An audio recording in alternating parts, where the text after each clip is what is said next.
Fábulas, por definição, são histórias geralmente de curta duração, protagonizadas por animais que agem como seres humanos, e uma vez finalizadas, transmitem algum tipo de ensinamento ou mensagem moral para os leitores ou ouvintes. Esse tipo de narrativa vem sendo utilizada pela humanidade desde os tempos muito antigos. As mitologias egípcias, greco-romana e mesmo a nórdica são grandes exemplos de como animais, deuses e criaturas místicas podem ser utilizados para transmitir conhecimento através de gerações. Em tempos contemporâneos, produções como Shrek, Procurando Nemo e Era do Gelo são bons exemplos de fábulas criadas especialmente para o cinema. Direcionadas ao público infantil, conseguem transmitir mensagens claras de aprendizado e moralidade através das ações e provações de seus personagens. O Segredo dos Animais tinha tudo para seguir pelo mesmo caminho, se apresentando como uma grande fábula protagonizando animais de uma fazenda, mas o que se percebe é, ao invés de entregar um aprendizado diluído em uma trama simplista, o longa é uma grande experiência anárquica de animação, com requintes e toques de aprendizado, o que acaba tornando a experiência, além de muito mais divertida, um deleite para aqueles que querem apenas se divertir com o ridículo e com a total falta de sentido de seus principais personagens. A trama acompanha a rotina de uma fazenda onde vivem uma infinidade de animais das mais variadas espécies, desde animais domésticos como gatos e cachorros, até os de maior porte como touros e bois. Como é dito pelos animais em dado momento da trama, o fazendeiro que administra toda a propriedade é vegano, e também não parece ter a mínima intenção de comercializar os animais dali ou seus derivados, o que acaba tornando a vida de tais personagens um verdadeiro paraíso, pois não precisam se preocupar com absolutamente nada, vivendo apenas suas vidas tranquilas e sem causar problemas. Contudo, os animais escondem um grande segredo, são capazes de falar, andar sobre duas patas e se organizar em grupos, o que os tornava também muito parecidos com os seres humanos, tanto no aspecto positivo quanto no negativo. Cientes de sua própria existência, os animais trabalham duro pela manutenção da fazenda e para manter os coiotes da região afastados dali, sendo sempre liderados por Ben, um bovino muito respeitado por todos, pois sempre liderou com educação e muita preocupação, prezando pelo bem-estar de ambos à frente do seu próprio, ao contrário do seu filho Otis, que é a perfeita antítese do pai. Ainda na juventude, Otis é um grande fanfarrão que se preocupa apenas com a própria diversão. Em um dos momentos que conversa com seu pai, o protagonista até tenta fazer seu patriarca se tornar uma pessoa mais divertida e solta, pois o considerava muito retraído. Mas o que ele não entendia até então era que o comportamento de seu pai não era apenas uma característica, mas uma necessidade, pois os coiotes sempre representavam um tremendo perigo e ninguém além dos bovinos poderiam encará-los. Após pedir que seu pai cobrisse seu turno de vigia por mero capricho, Otis acaba se distraindo e não percebe que os coiotes invadiram a fazenda, obrigando seu pai a lutar com ele sozinho e, consequentemente, perecendo no processo. Com a morte de Ben, o protagonista é nomeado o novo líder dos animais da fazenda, e apesar de tentar recusar a responsabilidade, Otis então precisa aprender o significado de ser um líder e um protetor, pois era a única defesa que todos os animais que se encontravam ali ainda possuíam, porque com a morte de seu pai, os coiotes estavam se tornando cada vez mais ousados e famintos. Durante as poucas interações entre Ben e Otis, fica perceptível que, apesar de suas diferenças, ambos os personagens se amam muito e apenas querem o melhor um para o outro. Mesmo com esse choque intransponível de personalidades, pois Otis é muito fanfarrão e elevado, enquanto seu pai é extremamente metódico e sério. Há uma certa sinergia entre ambos, pois tanto o pai quanto o filho valorizam em demasia os tempos que passam juntos há alguns anos, enquanto Otis ainda era um filhote.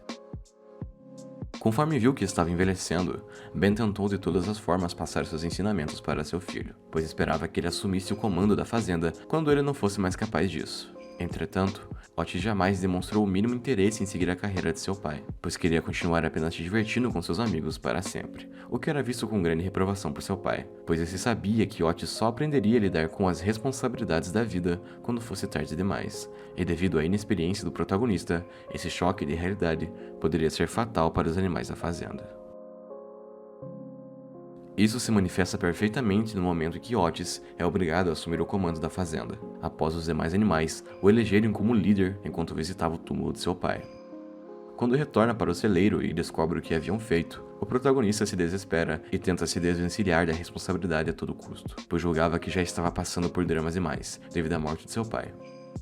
Mas logo fica claro que não havia ninguém minimamente apto para cumprir tal tarefa, pois Otis era o único que conseguia reunir a força física necessária para proteger os animais, com o carisma e a capacidade de se comunicar de uma forma eficiente.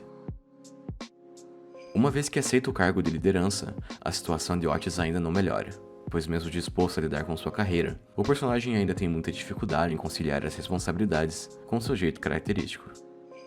Devido a essa inexperiência, que havia sido prevista por seu pai, o protagonista acaba entrando em situações extremamente arriscadas, como a perseguição ao garoto que se divertia atormentando as vacas, ou mesmo a festa que acaba sendo descoberta pelo fazendeiro, o que obriga Otis e os demais animais a desmaiarem o homem um par de vezes, pois haviam se tornado extremamente descuidados e deixado de obedecer às regras que haviam garantido a convivência pacífica da fazenda até então, e que haviam sido criadas justamente por Ben. Essa imaturidade em lidar com o poder fica ainda mais evidente quando Otis tenta lidar com os coiotes sozinho, mesmo sabendo que seu pai, mais forte e experiente, já havia sido derrotado por eles no passado. Percebendo essa vulnerabilidade do garoto, Dag, o líder da matilha, tenta convencê-lo a fazer vista grossa em troca de paz, o que até chega a ser considerado pelo protagonista, que enxergava assim uma oportunidade de viver tranquilamente com Daisy, com quem vinha se envolvendo há algum tempo. Contudo, conforme a trama avança, fica cada vez mais claro para Otis o porquê de seu pai tê-lo escolhido para lhe suceder, pois apesar de ser responsável e fanfarrão, o protagonista ainda assim continha um grande e bom coração dentro de si, e para ser um bom líder, isso era tudo que bastava. O caminho para Otis se tornar um grande líder e reunir a fazenda para derrotar os coiotes de uma vez por todas não foi nada fácil, mas apesar de tudo, ele compreendeu que tinha um papel a cumprir, e que não poderia continuar sendo egoísta para sempre, pois com a idade adulta surgem também as responsabilidades. Durante uma conversa entre pai e filho ainda durante o primeiro ato, Ben diz a Otis que há uma diferença fundamental entre os homens. Enquanto os fortes escolhem se proteger e viver uma vida de paz, se preocupando somente consigo próprios, mas sozinhos. Os homens mais fortes ainda são aqueles que muitas vezes abdicam de sua segurança e conforto para proporcionar a segurança para aqueles que estão ao seu redor e aqueles que ama. Quando é abordado pelos coiotes durante o primeiro conflito, Otis recebe a proposta de ser deixado em paz em troca de vista grossa para que os invasores entrassem na fazenda. Mas apesar de ter essa responsabilidade, ponderá-la e até mesmo planejar deixar a fazenda, o protagonista enfim percebeu que era mais do que isso, pois mesmo se considerando incapaz de ser um grande líder, ainda assim, os animais precisavam dele, e no momento de necessidade, ele se apresentou como tal, e foi justamente esse altruísmo e recusa em desistir que acabou o tornando um verdadeiro líder, assim como seu pai esperava que ele fosse. Otis tardou a entender, mas ele não estava sozinho. Todos os animais da fazenda estavam ao seu lado, e torcendo para que ele alcançasse o sucesso, pois mais do que popular, Otis também era uma fonte de inspiração e diversão para todos ali. Ao derrotar definitivamente os coiotes, com o apoio de seus amigos e com a ajuda que conseguiu, justamente por ser tão sociável e brincalhão, Otis conseguiu se tornar um líder ainda mais carismático do que seu pai, e a seu próprio modo, se tornou o novo comandante da fazenda. Mesmo herdando muitas características de seu pai, o protagonista acaba indo completamente além, e dotado de comicidade, se tornou o líder que a fazenda precisava, tanto para as horas boas como para as ruins.